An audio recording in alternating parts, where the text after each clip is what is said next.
Bonjour à tous, je suis heureux de pouvoir vous parler ce soir de Saint Philippe Néri. Habituellement, j'ai plutôt l'habitude de parler aux fraternités de jeunes. Aujourd'hui, le public change et c'est très bien aussi. Le thème de ce soir, c'est celui de Saint Philippe qui est considéré comme le saint de la joie et de l'humilité. Et c'est ce que nous allons aborder ce soir. Nous lisons au début de l'itinéraire spirituel, qui est un des résumés de la vie de Saint Philippe et de la spiritualité oratorienne, à méditer, ça vaut le coup.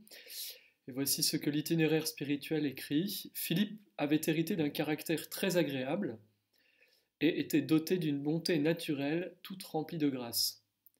C'était pour lui une joie de prier, de chanter, de réciter des psaumes avec sa sœur. Le goût du divin est présent en lui et permet cette capacité de recevoir ses dons.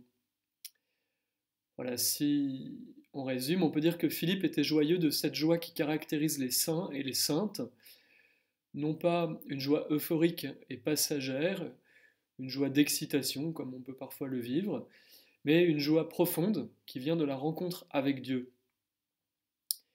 Cette joie, elle caractérise la vie chrétienne parce qu'elle naît de cette rencontre avec celui qui nous a aimés le premier.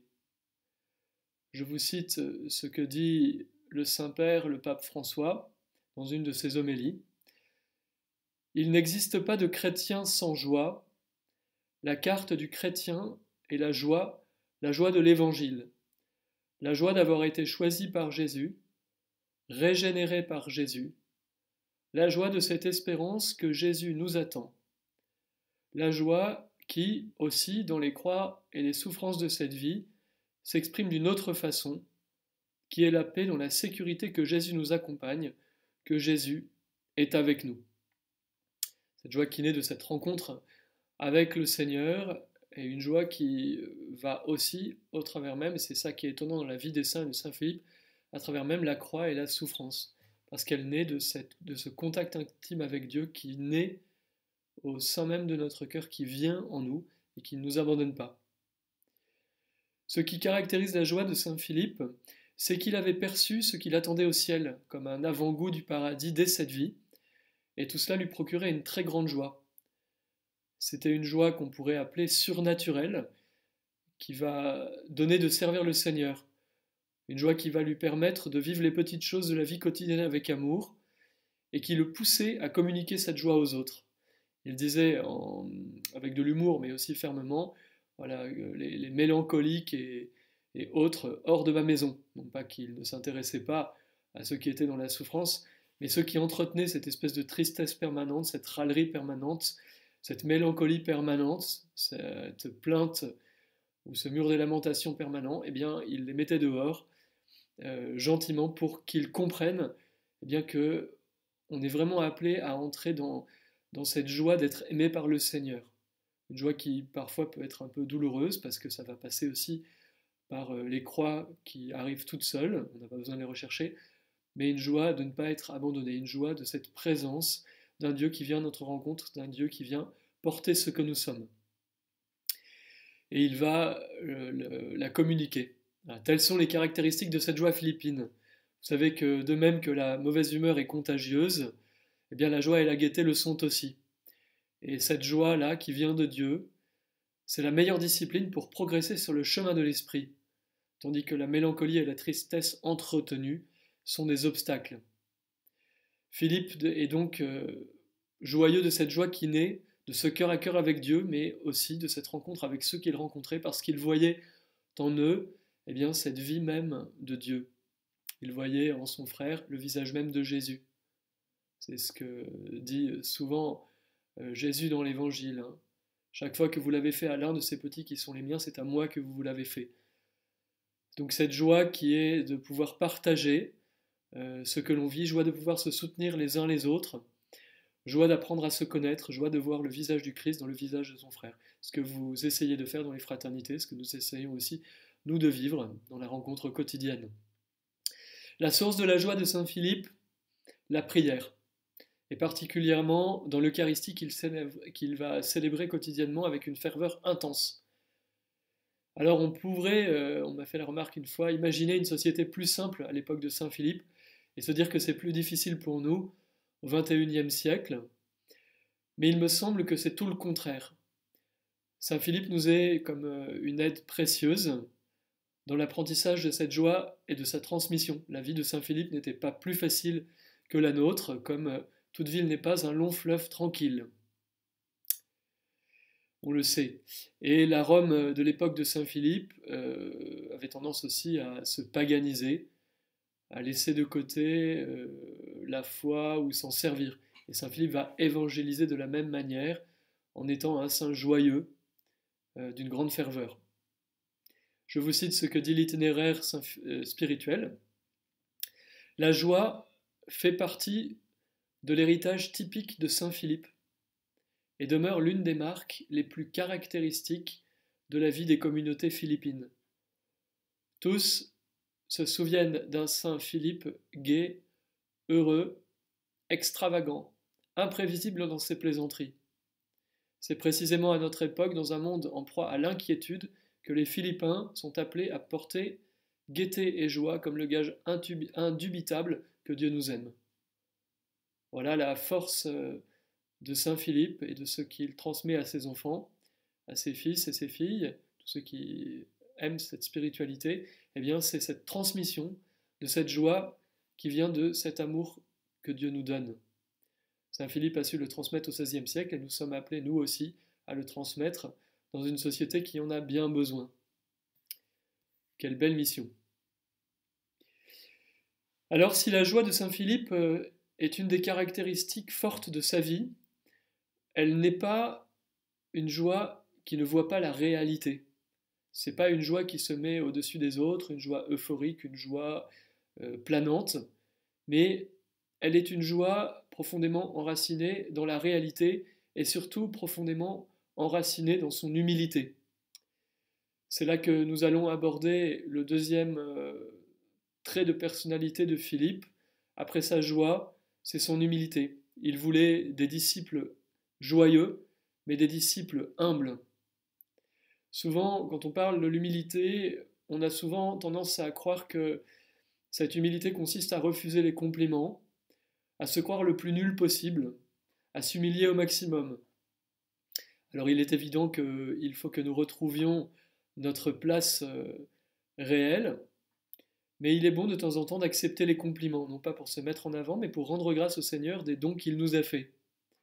Cette humilité qui consiste aussi à ne pas se plaindre pour tout, cette humilité aussi qui consiste à rendre grâce, aussi de temps en temps à mettre à terre sa volonté, à déceler la petite pointe d'orgueil qui se glisse derrière beaucoup de nos actes.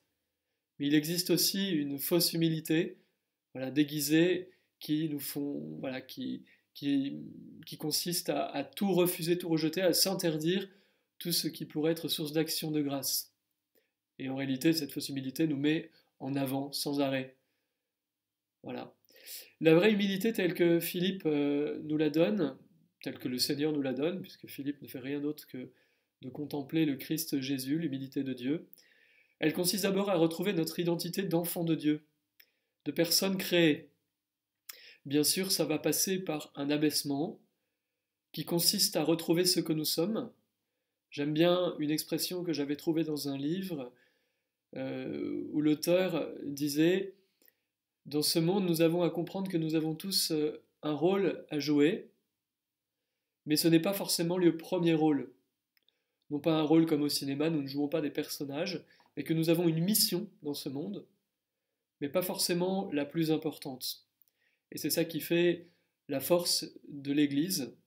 Saint Paul utilise le terme de corps, où chacun a sa place, et j'aime beaucoup ce passage quand il dit « La main ne peut pas dire au pied, je n'ai pas besoin de toi ».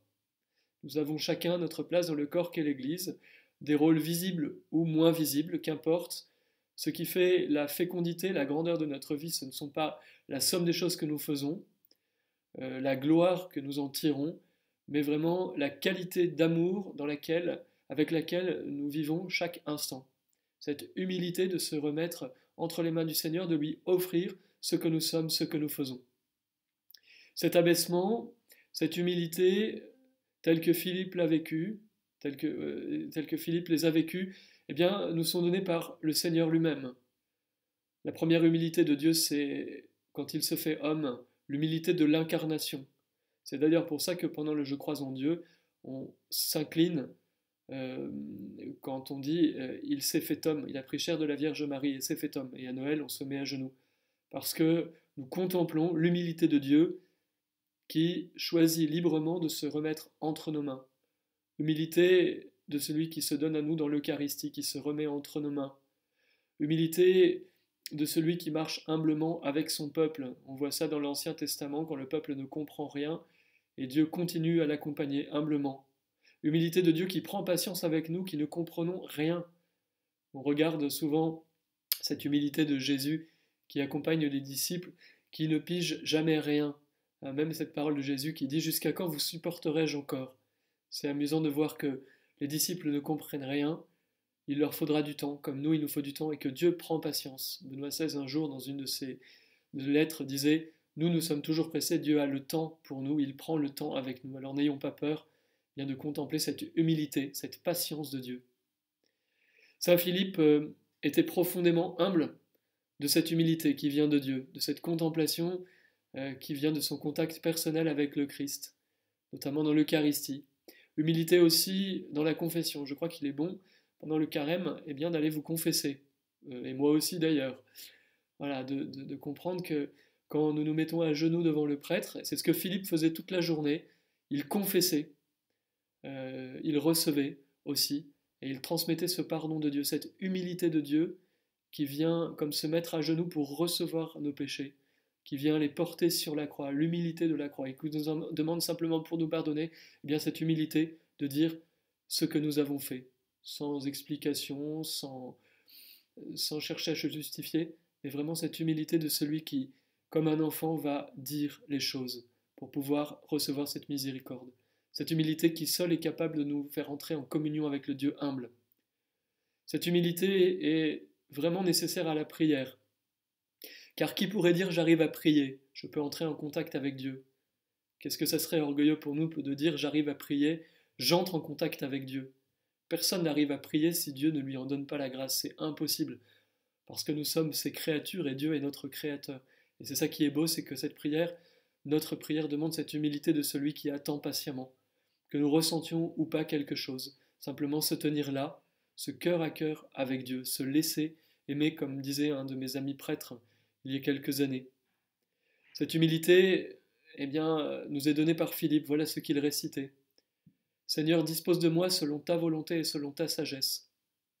Cette prière était source de joie pour lui, de pouvoir s'abandonner humblement entre les mains de Dieu, qui sait mieux que nous ce qui est bon pour nous. Et il apprenait la même chose à ses disciples. Il nous apprend cette humilité qui vient du cœur de Dieu, cette humilité qui consiste à ne pas se mettre au-dessus des autres, mais à les considérer comme toujours au-dessus de nous, comme à l'image, à la ressemblance de Dieu. Pour Philippe, l'humilité n'est ni de l'infantilisme, ni une fuite des responsabilités, mais elle est une disponibilité du cœur. Pour lui, l'humilité extirpe la mauvaise herbe de l'orgueil et ce désir de se mettre en avant, et elle nous pousse à la charité. Elle est vraiment à la source de la charité. Pour Philippe, à la suite de la tradition de toute l'Église, eh bien cette humilité requiert une abnégation et un oubli de soi, et cela dans les petites choses de la vie quotidienne, dans l'obéissance, dans la confiance, dans l'acceptation humble de faire ce que nous avons à faire. Je vous cite l'itinéraire spirituel.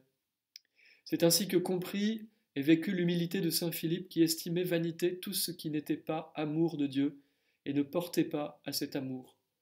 On connaît bien la finesse et l'acuité de son esprit d'observation, sa bonne humeur, sa sage ironie qui le portait à rire de lui-même et à fouler aux pieds le respect humain. Le respect humain dont il parlait, ce sont les honneurs qu'il fuyait. Saint Philippe disait encore, celui qui ne peut supporter la perte de son honneur ou de sa réputation ne progressera pas dans la vie spirituelle. Prenons ainsi exemple sur la vie du Christ jusqu'à l'anéantissement de la croix. Pour Saint Philippe, c'est une humilité vécue dans un contact intime et quotidien avec le Seigneur qui se donne à nous. Une humilité qui seule est capable de changer les cœurs, de changer le monde. Tant de guerres, tant de souffrances viennent de l'orgueil, notre propre orgueil, Et voici que l'humilité nous est donnée comme une arme extraordinaire pour combattre le mal de ce monde, pour transformer le monde. Saint Philippe l'a vécu au XVIe siècle dans une Rome difficile. Nous-mêmes, eh bien, nous sommes appelés à vivre aujourd'hui de cette humilité, mais aussi de cette joie, parce que Dieu compte sur nous. Je vous souhaite une bonne soirée.